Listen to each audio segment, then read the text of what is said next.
بے نظیر کا دور تھا.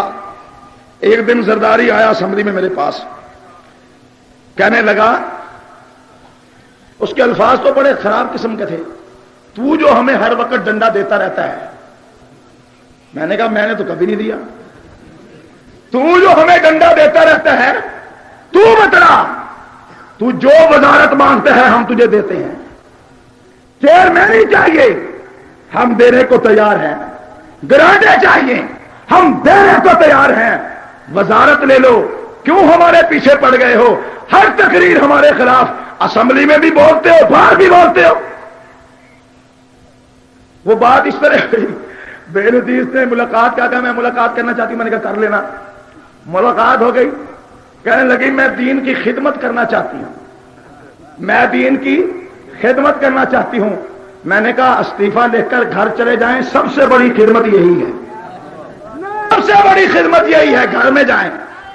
کہنے لگی نہیں, آپ مجھے لاجیکلی طور پر مجھے دلیل سے سمجھائیں, عورت حکمرانی نہیں کر سکتی.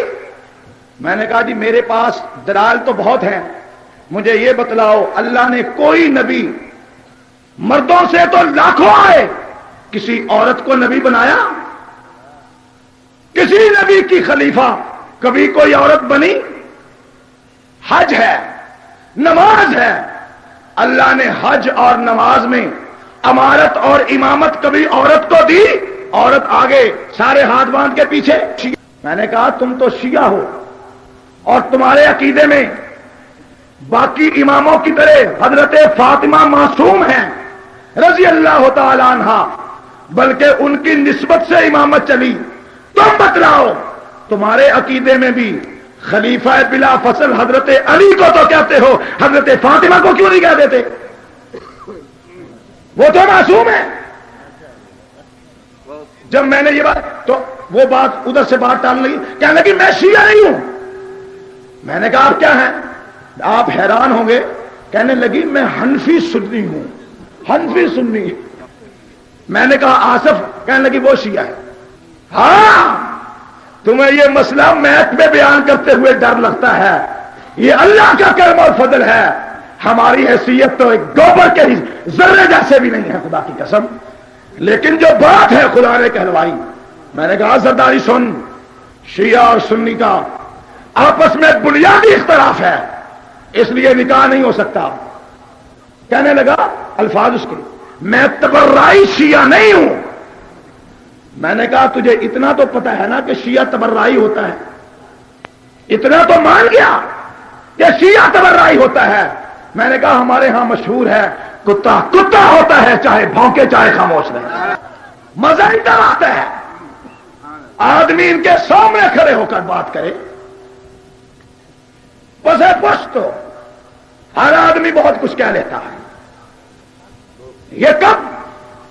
اس کے بعد دور گزرا, میں لندن گیا ہوا تھا, وہاں سے واپس آیا تو مجھے ایک دوست نے, حاجی یاسین صاحب ہیں ڈیوزبری میں, جہاں تبلیغی جماعت کا مرکز ہے, اس کے ساتھ ہی رہتے ہیں. انہوں نے پہلی مرتبہ مجھے تاریخ دعوت و عظیمت دی, جس میں حضرت امام احمد ابن حنبل کے حالات تھے. میں نے جہاز میں کتاب پڑھی ساری کی ساری, فیصلہ کیا یار یہ ایم پی اے شپ, یہ ایم این اے شپ, یہ تو چند دنوں کی بات ہے. بڑے بڑے مولوی منکار زیر پر ہیں, کوشش عافیت میں جا بیٹھے ہیں, زبانوں پر مہر سکوت لگی ہوئی ہے, کوئی نہیں بولتا کہ عورت کی حکمرانی ناجائز ہے. اور یہ حق بات ہے تو پھر سرے دار کہنی چاہیے. فیصلہ کیا ملک میں جائیں گے, صاف صاف کہہ دیں گے. واپس آیا, اسمبلی کا اجلاس ہوا, شیعہ کی ساری کتابیں اٹھائیں, ساری اسمبلی میں رکھ دی, اور بے نظیر بیٹھی تھی. میں نے کہا سنو, اخباروں میں تو پڑھتی ہو, لوگوں سے تو سنتی ہو, آج تمہارے سامنے کہنا چاہتا ہوں, اسلام میں عورت کی حکمرانی کا کوئی تصور نہیں ہے. بس وہ تقریر تھی, اس کے بعد سے لے کر آج تک پھر اسمبلی نہیں گئے.